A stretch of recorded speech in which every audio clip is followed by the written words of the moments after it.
The special theory of relativity deals with the inertial reference frames, or reference frames that are not accelerating. One of the predictions of this theory is time dilation, or that time will slow down for an object moving at a very high rate of speed compared to its stationary counterpart. Not long after this idea was explained, an apparent contradiction arose known as the twin paradox. Say you have a set of twins, one of whom happens to be an astronaut leaving Earth in a spaceship that is traveling at a high rate of speed. The other twin remains on Earth. Since they are twins, they are the same age, say 30 years old. According to her frame of reference, the twin in the spaceship travels for 1 year to another planet, does a bit of exploring, and travels back for another year to Earth.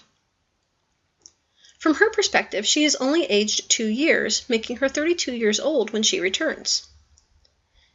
If the spaceship is moving at a velocity that slows down time by, say, a factor of 20, then the twin on Earth will have experienced a time change of 20 years for every one of the astronaut's single year, and so would have aged 40 years. So while the twin who remained on Earth is now 70 years old, the astronaut is only 32. But what happens if we take the astronaut in the spaceship as our frame of reference? This would mean that the spaceship is seen as stationary, and it is the Earth that is moving away from the spaceship and back. In this case, exact opposite would happen. The stationary twin in the spaceship would now age more than the moving twin on Earth. So is this actually a contradiction to the theory of relativity? Actually, it's not, because the theory of relativity deals with inertial frames of reference. This means that the theory of relativity does not apply to a reference frame that is accelerating.